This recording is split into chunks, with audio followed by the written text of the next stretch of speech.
Great. So I was saying, so Meri, for me, is amazing for their work in doing the Lead Dev conferences. I just came back from Lead Dev West Coast a few weeks ago and was absolutely so thrilled and impressed with how intentionally inclusive and diversive the event was. So that was really wonderful.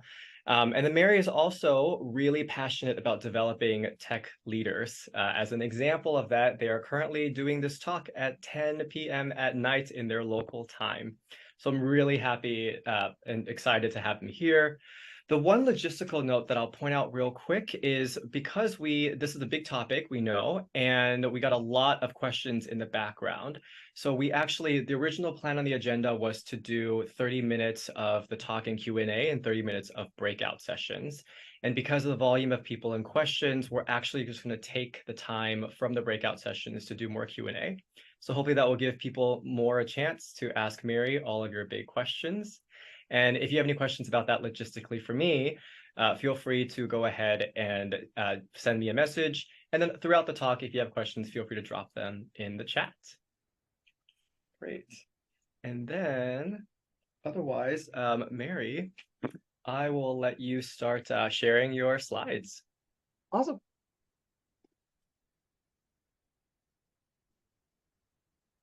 Can everybody see okay? Awesome. So hi, I'm Meri, and that intro is much nicer than the one I usually do about myself. So I won't list off all the things that I've done. Although the one thing I'd say is, like, although I talk a lot these days about people related topics, I really started out as a bit of a hardware hacker. My weird claim to fame is I built part of South Africa's first satellite as a teenager. So my parenting advice for everybody is don't let your kids do anything cool when they're young, because it's really hard to compete with the gawky 16-year-old version of myself that sold her something that went into space. It's all been fucking downhill since then. So that's my pro-parenting advice for all of you. But today I'm going to talk about 5 things I've learned while scaling teams and scaling cultures, about how to make cultures like both healthy and resilient. The first lesson that I've learned pretty much the hard way is that don't repeat yourself doesn't work for human communication. It's a great programming principle. I'm a Pythonista by background, and so it's one close to my heart, but it's terrible for human communication. We find that we need to repeat important things consistently, like 7 times. You got to say it this different ways, in different mediums, different times, in order for people to really get it. And there's all sorts of implications if people don't know what's going on, right? Not least among which that the only thing developers produce more of than code is conspiracy theories in the absence of sufficient information. And so be clear and consistent, and remember that others still need to hear beyond the point when you're worried that you're being repetitive. If you're worried that you're saying stuff over and over again, then you absolutely are onto almost the right point, and you just need to say it a few more times. The other thing that I think is important here, I love this quote from David Morrison, that the standard you walk past is the standard you accept.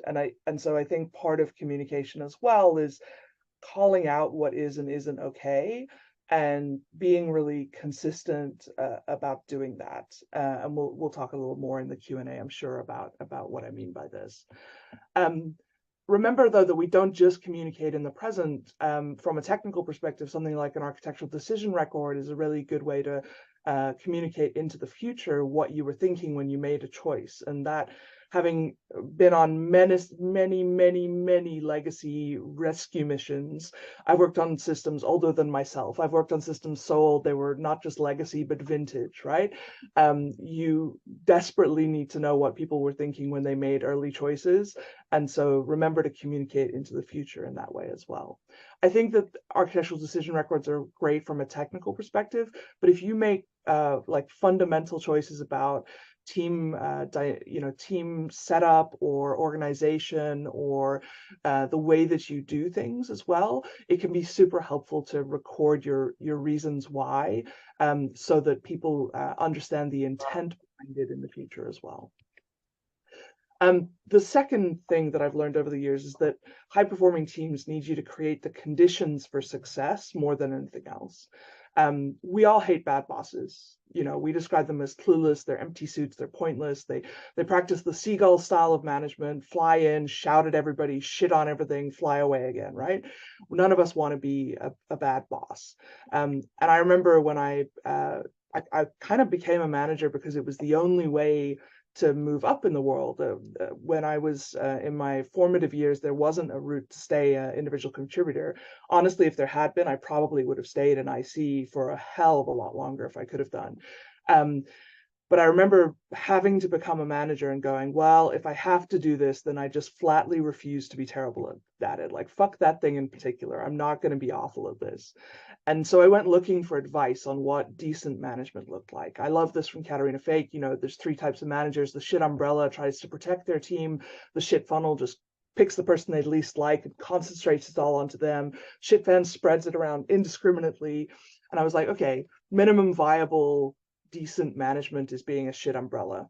I actually prefer an analogy that Nick Means uses for this, which is to be a heat shield, because with the heat, you end up with the shit umbrella analogy starting to talk about needing to be a little like semi-transparent so people still know what, and that's just not a great image, right?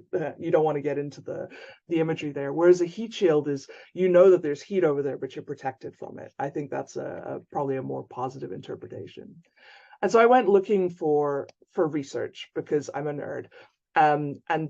Because I'm a nerd, this is my favorite management book. You can all, refuse to be seen in public with me afterwards if it's too nerdy for you. But it's called First Break All the Rules, and it's my favorite because it's immensely data-based. It's they interviewed like 80,000 managers in hundreds of companies, and they were not looking for what made people happy. They were looking for what made people high performing. So they were like, why is this restaurant so much better than the others in the chain?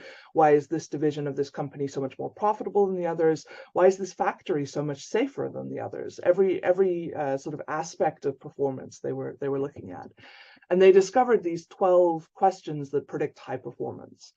And I know that this is both like the worst designed slide in the world and also impossible to absorb. So let's, rather than drowning in it, let's zoom out a little bit. I imagine many of you have watched or read Dan Pink's Drive, where he talks about how, the modern understanding in psychology of motivation says that we need 3 things. We need purpose, autonomy, and mastery. And so we need to believe in why, we need to get a say in what, and we need to be proud of how. And then you take away any negative factors that detract. So if you have, the worst commute in the world, maybe that won't be made up for by having great purpose, autonomy, and mastery. But in general, those are the 3 things that people are looking for. And those 12 questions that I showed you a second ago very briefly fit very well into that framework, right? So one of them is, does the mission or purpose of my company make me feel like my work is important? Do I know what's expected of me at work? Do my opinions seem to count? Very clearly autonomy questions. But what surprised me at first was how many of these are about mastery. And then I thought about engineers and designers and product people I knew who had quit. And I was like, either it was a really bad boss or it was mastery. And that actually rang true to me. Nobody likes to be made to do poor work or to feel like they're not growing in their craft. And I think some of these questions are a little old-fashioned in how they're phrased. I think the do I have the materials and equipment I need to do my work right question might have, people and knowledge and those kind of things in it if they wrote it today. But I still think it's a great question. At work, do I have the opportunity to do what I do best every day is my favorite of all 12 of these questions. Is there someone at work who cares about my development? Are my coworkers committed to doing quality work? In the last 6 months, have I talked with someone about my development? And at work, have I had opportunities to learn and grow? Those are all about whether you feel like you're getting better at the how of your job and you're learning and growing. But there's a few missing, right? There's 3 more questions. In the last 7 days, have I received recognition or praise for good work? And it's super interesting that it's in the last week, right? Does my supervisor or someone at work seem to care about me as a person? And then do I have a best friend at work? This last one I find really funny because in Northern Europe, where I give this talk a little too frequently, they hate this question. They're like, the company does not get to decide who my best friend can be. Fuck you. And so I have to translate this in Northern Europe, and possibly for the Australians and New Zealanders in the room as well, that this is like, is there somebody at the company who, even if the company's not paying, you will willingly share a drink with? That's the definition to run with, right? So it's a masterclass in cultural differences. But I think this is about, Camille Fournier talks about this as community. I talk about it as inclusion. I think this is about feeling respected and rewarded, and that you can be yourself and succeed. And so if we think about these predictors of high performance, they all fit if you include inclusion, right? So if purpose, autonomy, mastery plus inclusion turns into space in which you can be brilliant. So getting a say in why, believing in why, getting a say in what, being proud of how, and feeling like you belong are the things that add up to an environment in which you can be wildly successful. And I have a personal belief, I suppose, that every role and every person is capable of virtuosity. I don't think that there is a job that is not worth doing well. Nobody gets up in the morning thinking, today I'm aiming for just south of mediocre, and if I could fuck everybody else's day up along the way, my day would be perfect. I just don't think we're wired like that. Maybe the occasional true asshole does exist in the world, and you should find them and exit them as quickly as you can. But in general, we want to be great at what we do. And so our job as leaders and managers is to just get out of the way of that and let people be as brilliant as they want to be. The third thing I've learned is that there are real inflection points when you're growing teams and when you're growing your culture. Semper in excretum sed alto ad varuant means always in the shit, just the depth varies, but in Latin. And I think the key learning here is that different things come for free at different inflection points. So when you're at an early point, you can see everything that's going on in the organization. You can figure out when it's time for you to move up into a different role because everything is just immediately obvious to you. You got 10 people or 20 people, you may not even need roles at that point in the company, right? But the important thing here is to focus on the right problems at the right time. I see so many people trying to take Google or Amazon or Apple or the Netflix or similars huge company practices and try to make them work for themselves when they're in a fundamentally different phase and different stage. And so, like I said, at 10 people, you don't need anything. You've got 10 people, they all know what's going on. Everybody feels like they're fully utilized, because if there's anybody who's a little bit bored, it's immediately obvious, and you just give them more stuff to do. You grab them or they grab themselves and add more to their plate, right? At 50 people, you start to need a little bit of structure. You need to articulate what it looks like to progress. People start wishing for things like career frameworks if they don't exist yet. At 100 people, 150 people is what's known as Dunbar's number. The science behind it is could be a little bit more rigorous, but there's definitely some number beyond which we struggle to maintain so many human connections, right? And so villages traditionally were around 150 people because that's the number of people you can actively know without struggling too much, right? And so when you get to having groups bigger than 150, the us and them problems start to be very real, because that's more than we're wired to be able to cope with. And so it's why even in huge companies, you often see them divided down into around 100-person groups, because that tends to be what works quite well. The fourth thing I've learned is that with people, observability matters more than testing, because however well we plan, however hard we try, our impact doesn't always equal our intent. And it's really, really tough to test things that are people related. You can trial a new reviews process. You can trial a different way of giving feedback with a small group. But if you want to restructure your organization, it's very difficult to do that with a test group and then do it with the whole group, right? Some changes you just have to make. And so regularly check in whether what you intended matches up to the actual impact. Retros are a fantastic way to do this, and these are links to some other talks that are. This is from Jessie Link, who's an amazing leader. She was VP of at Twitter. She's now a senior director at Google, and it's a tour of different retrospective formats and what they're good for and what they're great at. And I highly recommend it. I'll happily share the slides afterwards so people can grab the links. But also things like the Spotify squad health check model. That's all about checking whether your changes are having the impact that you want to have, and whether people are happy according to a set of metrics that they find useful. So don't just take Spotify's list from down the left here. Develop your own with your team, and then use the RAG rating over time to figure out whether things are going well.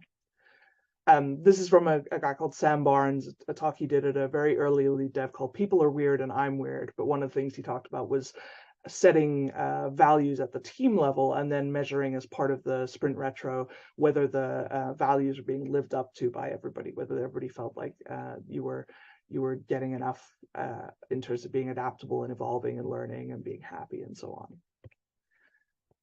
And then my final thing I wanted to talk about today is that I think culture add matters a lot more than culture fit. We fall into the trap of thinking about individuals a lot in tech. And it's super, super easy to do that when you're hiring, right? Because you're very focused on one individual at a time. You're trying to pick whether they're going to be the best addition to the team. But we forget that the unit of delivery is the team. The team is what matters most. And so you need to be really, really clear, how is this person going to fit in that existing team that you've got? What are they going to bring that nobody else has got? What's their superpower that's going to help add a spike to that team in terms of its capability that it lacks otherwise?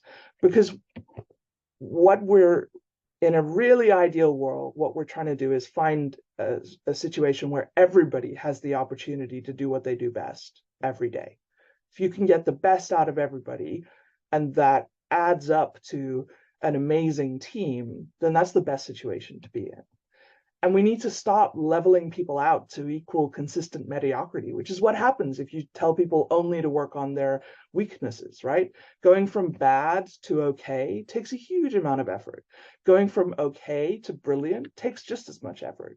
And so it's often, unless something is like what I would call a controlling weakness, so it stops them being good at the job because it's so important. Like, you can't have a people manager who can't talk to people, right? But if you're a developer, or you have an engineer who can't present in front of big groups, most of the time that doesn't fucking matter, right? It's not essential for the role.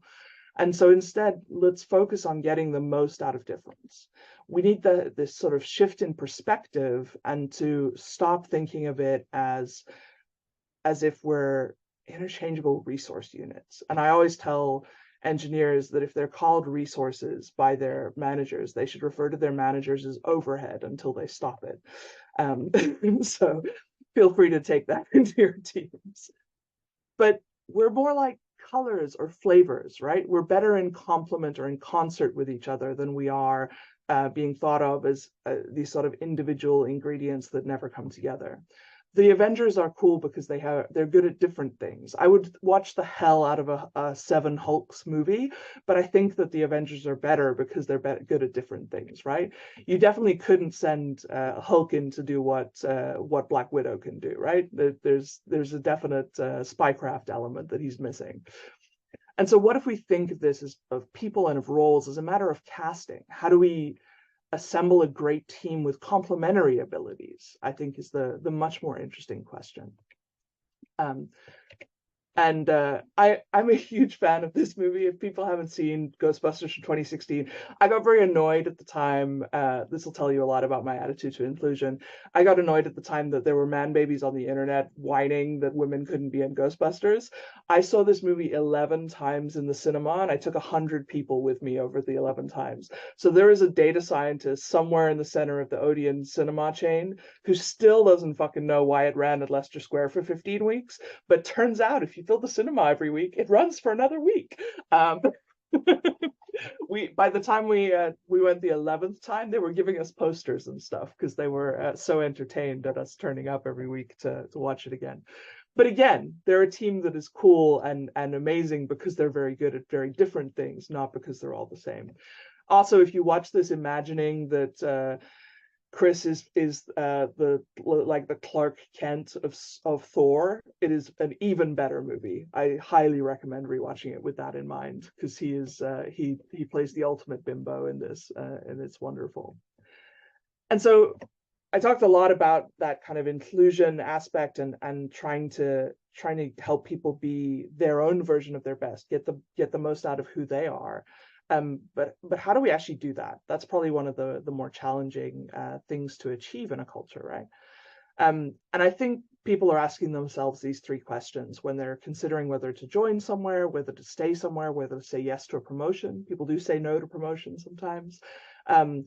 And your ability to attract and recruit and retain a really diverse range of people relies on them being able to answer yes to these three questions. The first is, am I expected here? Is someone like me even expected to be in this team? The number of times I have startups in London come to me and be like, I just don't understand why we can't hire any women. I'm like, your team photo looks like a frat boy photo. And your only benefits that you list are like foosball and beer Wednesdays. Are you really that surprised that you're not the most attractive place to work? But on a more serious note, I've got a disability and I'm on crutches sometimes, I'm in a wheelchair sometimes, some days I can walk. And I've never interviewed anywhere, even in some of the really big corporate jobs that I've had, that I knew in advance whether I'd be able to get into the interview room if that was a day where I was on crutches or in a wheelchair. Because nobody imagines that somebody on crutches or in a wheelchair will be applying for those jobs. One of the best things that we did when I was at Monzo was we realized we were having an increasing number of neurodiverse people applying to us because we had a great reputation for inclusivity. And one of the scarier things of coming into central London is it's really loud, it's really, really crowded and busy. And so we put a page up that the candidates were linked to that said, it's going to be loud, it's going to be busy. Here's exactly how you navigate through the tube system to where we are. Here's exactly what the building looks like. We highly recommend you bring your noise canceling headphones if you have them. If you need a rest during the day, you just have to tell us. We'll accommodate that any way that we can. Like, it's going to be a bit of an overwhelming day. Tell us the ways we can help you. And it made a huge difference, those folks who were neurodiverse who were applying to us. The second question is, am I respected here? And I think of this as, are my differences going to be seen as a feature or a bug?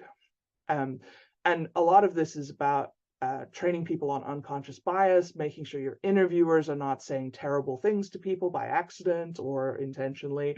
But in general, just helping people be well enough educated that they're being respectful of folks, that they're not, something that has happened to literally every woman engineer I know is that they've been asked, are you here for the design role, when they come in for interview? And it happens so consistently. There's nothing wrong with being a designer, but it happens so consistently that they're assumed to be less technical than they are. It's a blight in our industry, right? My favorite example of this, though, came from an interviewee behaving inappropriately, where my VP of Eng and one of my Eng managers were interviewing an architect candidate. And he repeatedly, through the interview, when my VP Eng, who happened to be a woman, would ask a question, he would go, oh, this will be too technical for you, holding his hand up like this, and then answer the question to the guy, who the Eng manager, who was both more junior and way less technical than VP Eng was. And of course, they were taking interview notes on their laptop, so they were also on Slack to me, like live slacking me about this happening. And I was like, should I come pop my head in the door and see if he asks me to make him a cup of tea because I'm a woman? Like, let's see if that happens too. But yeah, this is where unconscious bias training and those kind of things can be really helpful, because both in the initial interview stages, but also just in day-to-day in your company. And then the third and most important question is, can I be myself and be successful here? And I think this is really important, because we know that if you cannot be yourself, if you're having to spend lots of energy masking or code switching or just pretending to be something that you're not, it takes too much energy. It takes away from how good you can be at your job. Stonewall, who are a leading LGBT rights organization in the UK, about 20 years ago did some research that found that people could be 40% more productive if they could be themselves at work. 2 extra days a week. And these were not people who were not succeeding in their jobs, right? They were, despite the fact they had to hide who they were, still doing well. And they could have been doing 40% better if they were given an environment in which they could be themselves consistently. And so with this one, think about what your leadership team looks like and how similar are they to each other. I've worked places where it looked like the leadership team wore matching underwear to go with their matching ties and haircuts, right? And it was pretty awful because you looked up and you were like, well, I don't look anything like any of these people. There's no chance I'm ever going to end up on in that group.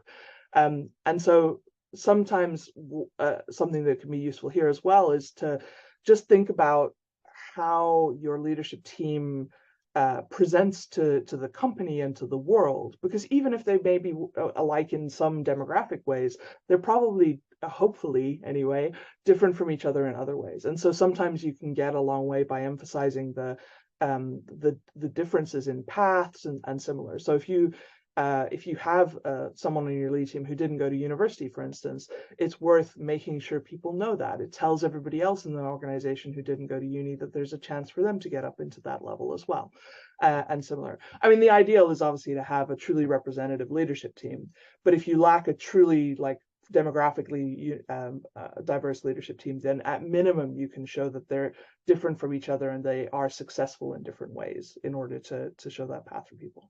I'll admit I've never had someone who is diverse in all exactly the same ways that I am to look up to, but I've had versions of that. I've had parts of myself that I can see in other people, right? Because I'm the one the Daily Mail warns you about. I'm a woman working in tech. I'm an immigrant with a job, which I think is worse than if I were living off the state, but I kind of have to check the headlines regularly to be sure. And I'm disabled and neurodiverse, and I'm queer, and my wife is British. I'm over here stealing their women and their jobs, right? But I grew up white in apartheid South Africa, so I'm very, very aware of the immense privilege I have because of the pale color of my skin. And like I say, I don't think that I have some magical gay fairy dust that makes me make a team better, but teams that are different from each other are absolutely, definitely better. They outperform, they out innovate. They're more likely to be profitable. They're more likely to achieve greater success at a company level. There's so much research and evidence that shows that diverse teams win. I'm at a point now where I just don't give a shit about homogenous teams anymore. They're going to go the way of the dinosaurs. They're either going to be completely extinct or they'll turn into chickens, and I don't fucking care which it is, right? So these days I just care about the teams that are trying to be more diverse. And so in summary, in terms of making cultural change real when you're growing teams, and a lot of this was from scaling teams over the years. I know a little less of that is happening now, but hopefully these are still useful lessons. Dry doesn't work for human communication. High performing teams need the conditions for success. So purpose, autonomy, mastery, and inclusion is the framework to remember. Inflection points exist. So try and find people who are 1 year, maybe 18 months ahead of you in the journey and learn from them, because they're the ones who are going to face your actual problems. It's not the Googles of the world who are going to face the actual problems that you have. With people, observability matters more than testing. So make sure that you figure out how to keep track of whether things are working or not. And then culture add matters a lot more than culture fit. If the only thing you do after this talk is make sure that there's a question at the end of your interview process that you ask every interviewer, which is, how will this person add to our culture? You will see immense value from that. So if that's the only thing you remember, please feel free. But that's the question to add to your interview process. And that's all I had for the presentation so far. So let me stop sharing and we can head over to the Q&A. Awesome. Wow, that was so amazing, Meri. That exceeded all of my expectations. And it's interesting because one of the things you said, I've taken so many notes, it will be really hard to summarize this, but one of the really powerful quotes for me that I'm going to walk away from is, when people are looking at this environment, asking that question, do I see my differences as a feature or as a bug? That was for me a really profound way of explaining that. I'd like to open it up for Q&A. If folks can feel free to put questions into the chat, but I will also start with some questions that we've collected from folks who RSVP'd on the meetup. So the first question that I'd love to dive into from Craig Lewis, which is, what are the best things that engineering leaders can do when other leaders disagree on what good culture is, or when other leaders don't really care about culture at all? So I think when other leaders don't care about culture at all, there's some research and some papers and stuff that you can grab and try to convince them. Um, I, but I think that the best way to convince someone is to find something that they do care about and then make them realize that that is cultural. Kate Houston has a great way of talking about this, where she says engineers think they hate process, but the process they do love they call culture. And so sometimes what people will believe in easier than this sort of almost hazy idea of culture is some of the practices that you have as a team or as a unit, right? And so I think try and find something that that person does hold dear, and then go, well, hang on, nothing says we have to do that other than the fact that we do it here. So what is that if not culture? I think when you disagree about culture, that's a much more interesting problem, because I think then you get into what is fundamentally a question about values. And in an ideal world, your values and your culture match up really well.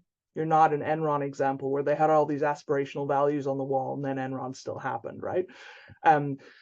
But I think of values as the concrete behaviors and beliefs that lead to culture. And the thing about values is they're a lot easier to include in testing in your interview process. They're a lot easier to look at from a, in your career framework. Are you encouraging the right behaviors? Are you showing the right values? So I would also encourage people to distill down into the values that they think that people have to show and those behaviors that people have to show, because that's often the best articulation of culture. Is that a good answer? I'm not sure if I've fully answered both parts of the question. Great, got a thumbs up from Greg. Thank you. Another question comes in from Andrew Murphy, currently consulting at a company that values autonomy more than anything else, to the extent that they see low mastery as a consequence of autonomy. We are giving people the autonomy to write bad systems. And how would you handle that situation? That is a fun one. I the way I tend to talk about autonomy is that I want to trust people and I owe them great context in order for them to be trustworthy. Um, and so in that situation, I think what's happening is that people lack the context that they need on the quality of the system and the scalability of the system being essential. And so I would have a conversation with leadership and say, hey, one of the side effects of us being all in on autonomy seems to be that we're causing poor code to be delivered. So either that means that people don't know how to deliver good code, or they don't think it's important. And I'm making an assumption here that it is important and that shitty systems are not the ideal outcome. But I would put it on leadership to give that context well enough. So because I think if people know what's needed and they have all the context they need, they can make good decisions and they can give good actions. And so I think it's probably either about a lack of understanding of what good looks like, or about a lack of context that the durability and sustainability of the systems is really important. And I've actually had that experience. I've gone into some organizations where the technical bar was way too low and we had to raise it, and having a pretty direct conversation with the whole engineering org to say, hey, I don't believe that you guys want to build stuff as shit as you're building it. I think that there's something missing, and I need you to tell me whether that's time or importance or training, or a combination of the three. And then we put in place training programs and put in place architectural reviews and those kind of things to not to police people, but to help them to do better. Does that help? Yeah. Great, thank you. Thumbs up. So question from L or Lachlan. What do you do when you have a small team and you need everyone to do everything? So you're in that 10-team situation, but some people are good at some things, but not at others. I think the ideal is you map it out and say, you know what, by our powers combined, we are Captain Planet, right? We've got, let's organize ourselves so that people get to do what they're great at any given point, and then but let's figure out how we have a second in command for every one of these things. So you don't want somebody who can only do one thing and they're sat idle the rest of the time. You say to them, you're brilliant at that, we'll use you for that, but I both need you to train somebody else to be good at that, and I need you to learn to be good at something else. So you've got to be somebody else's second, and you've got to create a second of your own. And I think then you get the learning journey, but you also get the redundancy that you need if somebody goes out sick or on holiday, which hopefully they should be allowed to do. Then you've got that. So I don't think that that doubling down on people's strengths is about ignoring things that other things that they could get good at, but it's preferring to say, let's take you from good to brilliant or okay to good, over let's take you from terrible to okay, if we have a choice and the thing you're terrible at doesn't matter so much because somebody else is already good at it. Great. Question from Brianna. Once the major problems have been addressed, how do you like to use retros and make the most of that process once fewer things are on fire? I think so two things I like to do. It's a great opportunity for people to give each other positive feedback. So I think switching up a retro to be celebratory as well as investigative is useful. And then the other thing that can come out of it is that you encourage the team to be less internally focused and to think more about the broader picture. So is there something in how a lot of times I'll see teams when they do a retro, they're very focused on what's within their sphere of control, right? So they're like, what can we change within the team to make things better? But you can get to the point where everything's working great within the team, but I bet you there's still stuff that's wrong with collaboration with other teams, with the fact that other teams aren't working as well as they are working, and that kind of stuff. And so encouraging them to think about what else can they not control but maybe influence can be useful as well. But the main thing is to make it very celebratory of the progress that's being made week by week, because like we saw in those questions, right, it's every 7 days I've gotten good feedback for great work. That's a pretty challenging target, and not one a manager alone can meet. Yeah, that's a great insight. Another question from Janet. How do you create mentally and emotionally safe spaces in work culture, particularly when leadership might have the right values but never been exposed to these new ideas or methods? So a thing that I've done with leadership groups is to take this, am I expected, respected, and can I be myself and be successful? And give each person in the group a different hat to wear. And they get told in advance what that hat's going to be. So if they've got to represent Muslim teetotalers for the day, or for the workshop, or somebody in a wheelchair, or somebody with ADHD, or a person of color, or whatever the appropriate mix is, you ask them in advance to go and really think about that, and hopefully find a friend that they can talk to understand what kind of challenges that person has in the workplace, that kind of thing. And then you bring them into the room and ask them those three questions and say, what's in the way for you with the persona that you're in charge of today? What's in the way of you feeling really expected? There's no pictures of anybody who looks like this on our website. There's no indication that people we don't have a prayer room, so if you're an actively practicing Muslim, maybe you don't feel very welcomed in advance when you see our story about our office and who we are and what we are, or whatever, right? Are you respected? Do we have any instances where somebody would feel like their difference was a bug rather than a feature? If you don't drink, then a huge number of cultures that feels like a bug rather than a feature, right? And then, can I be myself and be successful? Genuinely trying to figure out, for all those different kinds of people, what signals does the organization give them? Not what signals does the organization tell them that they're not going to succeed, but what signals do they get that they will succeed? Because realistically, if you're in any kind of underrepresented group, the world is giving you a shit ton of signals that you're not going to succeed all the damn time.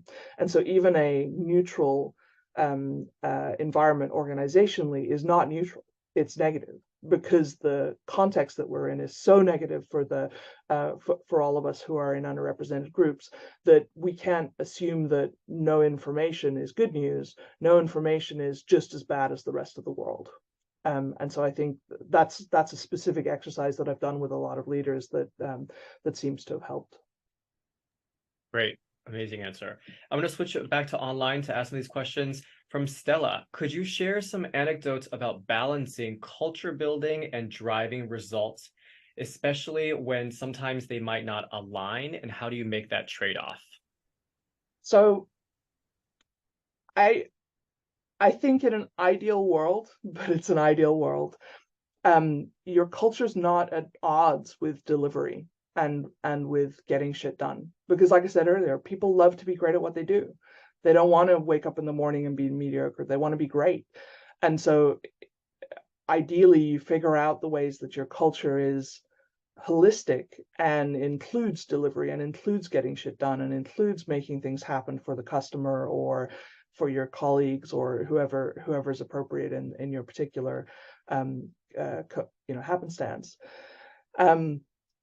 But I get what you mean. And there's times when, maybe you have an aim to have a really balanced culture and good work-life balance, but then there's a deadline and you're asking everybody to work evenings and weekends, right?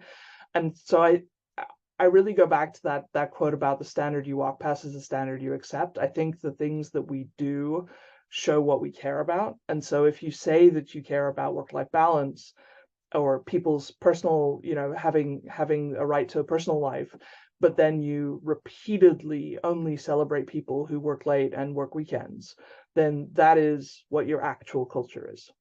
And so I think that requires a change in what people reward, and some of that's just a simple change in language by leadership, right? That's saying, thank you for doing this. We know it shouldn't have happened. We'll do our best to make sure it doesn't happen again, rather than thank you to the heroes who jumped in and did everything, and that's all that you say. This is a really big question, though, so I think I'm only scratching the surface of answering it, but hopefully that's a little bit helpful. Great, thank you. A question from Zeke back in the chat. How do you keep a healthy retro culture from becoming a stale and mechanical ceremony? I think limiting the number of action items people can take, because I think what happens in a lot of retros is that everybody goes, this is everything that's wrong, and what could we do about all of it? And then like a week later or 2 weeks later, not everything has changed, and so it feels like nothing has happened, right? And so you have to go, what's the one thing we're going to pick to change? And actually the best way to convince engineers of this is to go, we've got to be scientific about it, kids. If we change multiple things, we don't know what worked, so let's pick one thing to change. Let's have a proper hypothesis and let's change it and see what improves.